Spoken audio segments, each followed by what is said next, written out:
बिस्मिल्लाहिर्रहमानिर्रहीम। अस्सलाम वालेकुम डियर स्टूडेंट्स, हम डिस्कस कर रहे हैं क्लाजियस-क्लैपेरॉन इक्वेशन। प्रीवियस लेक्चर में हमने क्लाजियस-क्लैपेरॉन इक्वेशन को डिस्कस किया था फॉर सॉलिड लिक्विड सिस्टम, और अब हम इसको अप्लाई करेंगे for liquid vapour system, liquid vapour equilibrium. यह है हमारे पास क्लैपेरॉन इक्वेशन, दिस वन। इसको जब आपने सॉलिड लिक्विड इक्विलिब्रिया पे अप्लाई किया तो हमने यहां पर डेल्टा एच बार की जगह लिखा delta H bar V, delta H bar F, that is molar heat of vaporisation. और सॉलिड लिक्विड इक्विलिब्रिया में टी रिप्रेजेंट करता है मेल्टिंग पॉइंट को। जब आप इस इक्वेशन को लिक्विड वेपर इक्विलिब्रिया पे अप्लाई करेंगे तो ये जो एंथैल्पी चेंज है, no it is molar heat of vaporisation और मोलर एंथैल्पी ऑफ वेपोराइजेशन। और यहां पर अब T रिप्रेजेंट करेगा बॉइलिंग पॉइंट को। Delta H V bar is now molar enthalpy of vaporisation और molar heat of vaporisation. T is boiling point. Now delta V is the difference of molar volume of vapours and molar volume of liquid. और liquid जब vapour में convert होता है तो उसके volume में कई हजार गुना इजाफा हो जाता है। Therefore molar volume of vapour is much greater than molar volume of liquid. इसलिए हम मोलर वॉल्यूम ऑफ लिक्विड को इग्नोर कर सकते हैं in comparison with molar volume of vapour, यानी molar volume of liquid is negligible as compare to molar volume of vapour.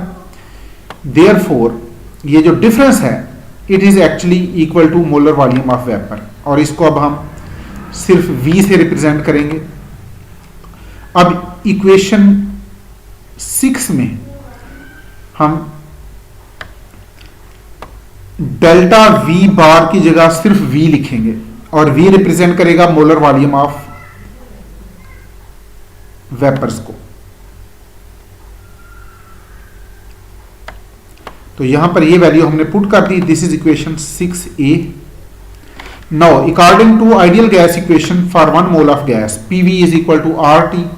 यहां से V की value RT over P, V की ये वैल्यू हम अगर इक्वेशन 6a में पुट करें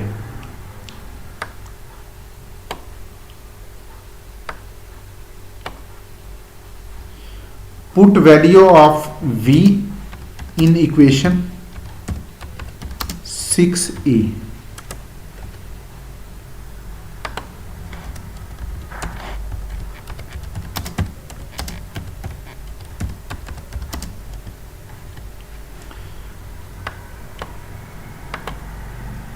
ये है हमारे पास इक्वेशन 6a। और इस इक्वेशन 6a में हमने वॉल्यूम की वैल्यू पुट की फ्रॉम आइडियल गैस इक्वेशन, तो हमारे पास आ गई equation 7, and this equation 7 is called Clausius Clapeyron equation. Equation 6 को नाम दिया गया था क्लैपेरॉन इक्वेशन, और क्लैपेरॉन के आफ्टर 30 ईयर्स क्लाजियस ने इस इक्वेशन को थोड़ा सा मॉडिफाई किया, और ये जो मॉडिफाइड इक्वेशन है इसे कहते हैं क्लाजियस-क्लैपेरॉन इक्वेशन। इस इक्वेशन को हम रीअरेंज करके यूं भी लिख सकते हैं, equation 7a। It is also modified form of Clausius Clapeyron equation. अब हम इस इक्वेशन को इंटीग्रेट करेंगे, और इसमें हम सपोज करेंगे कि molar enthalpy of vaporisation is constant. Molar enthalpy of vaporisation या molar heat of vaporisation temperature पे डिपेंड करती है, लेकिन हम सपोज करेंगे कि there is small change in volume, there is small change in temperature, therefore it is constant. Now we will assume that delta H V is independent of temperature. तो equation 7a को हमने integrate किया। Left hand side पर P का derivative with respect to P 1 है, और ये numerator में प्रेजेंट है, तो इसका सोल्यूशन है natural log of P। Similarly right hand side पर ये T2 डिनोमिनेटर में है, ये न्यूमिनेटर में जाके T की पावर -2 हो गया। और इसको जब हम सॉल्व करेंगे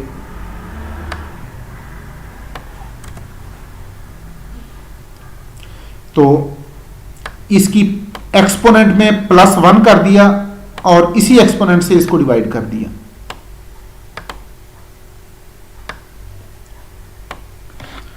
अब इसके साथ कांस्टेंट ऑफ इंटीग्रेशन ऐड होगा।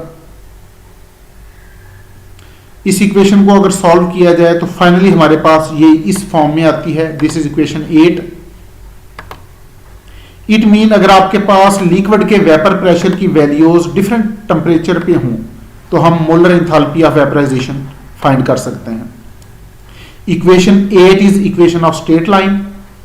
The plot between log of P and 1/T यानी natural log of vapour pressure और इनवर्स ऑफ टेम्परेचर को अगर हम प्लॉट करें, natural log of vapour pressure को हम प्लॉट करें along y axis, inverse of temperature को हम प्लॉट करें along x axis, we will get a straight line.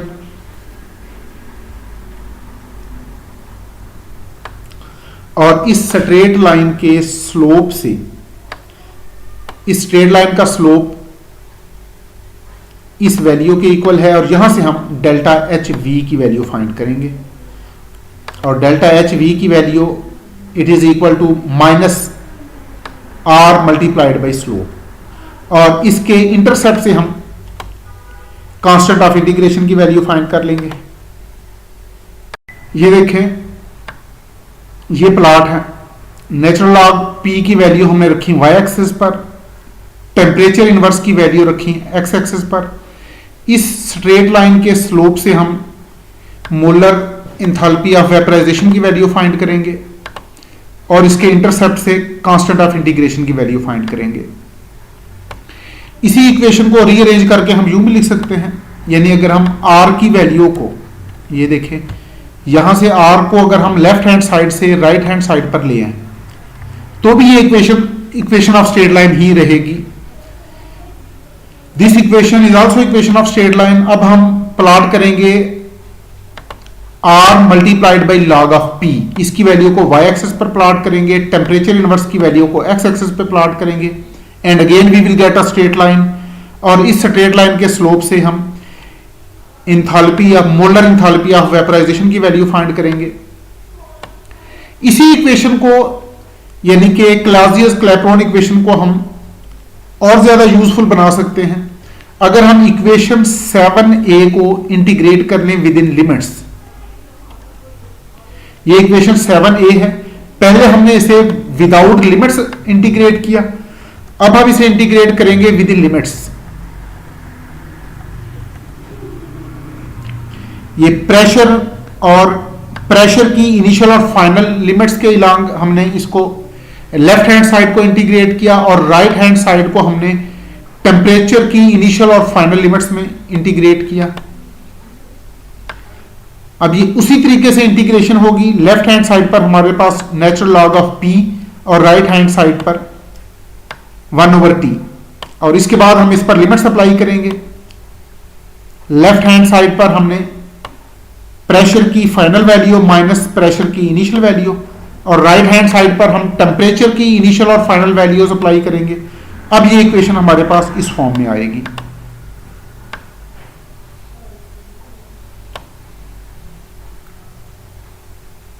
And this is equation 9। It is called integrated form of Clausius Clapeyron equation and we can write it like this. अगर हम natural log को common log में convert कर लें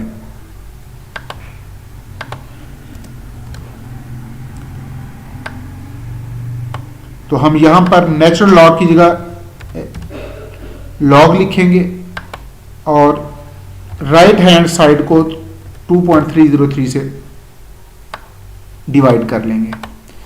equation 3 चाहे equation 9 चाहे इस form में हो या इस फॉर्म में हो, इट इज इस इक्वेशन से हम मोलर एंथैल्पी ऑफ वेपराइजेशन की वैल्यू फाइंड कर सकते हैं। And this equation is valid for liquid vapour equilibrium.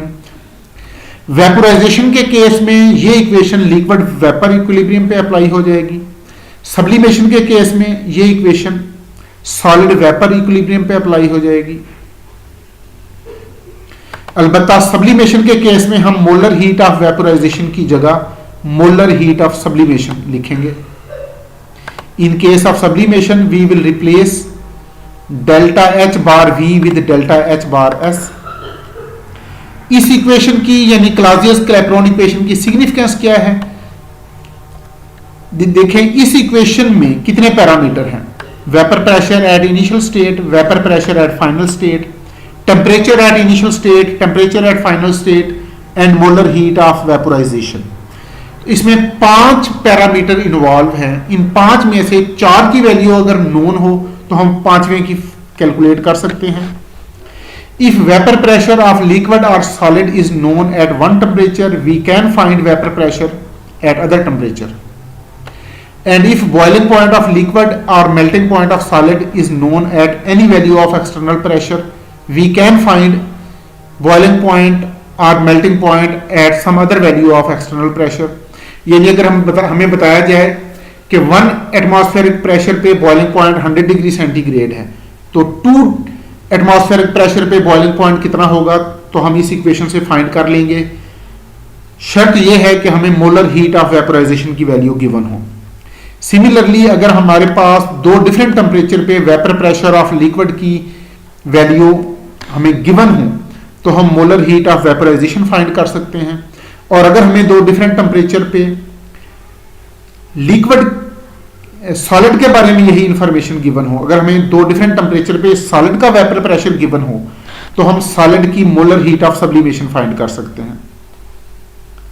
एक एग्जांपल है, हमने molar heat of vaporisation find करनी है। ये हमारे पास वेपर प्रेशर की वैल्यूज हैं और ये टेम्परेचर है। आपने क्लैपेरॉन इक्वेशन, इसमें जो इंटीग्रल फॉर्म है इक्वेशन जिसको हमने ये देखें यहां पर, ये इक्वेशन हमने अप्लाई करनी है। वेपर प्रेशर का लॉग लेंगे, इसको इलांग वाई एक्सिस पुट करेंगे, टेम्परेचर का इनवर्स लेके इसको इलांग एक्स एक्सिस पुट करेंगे, तो हमारे पास इस तरह का प्लॉट आएगा। इसके स्लोप से हम डेल्टा एच वी की वैल्यू फाइंड कर लेंगे। This was Clausius Clapeyron equation. तो नेक्स्ट लेक्चर में हम इंशाल्लाह डिस्कस करेंगे गिब्स हेल्महोल्ट्ज इक्वेशन। पहले बच्चों अपना ख्याल रखिएगा। अल्लाह हाफिज।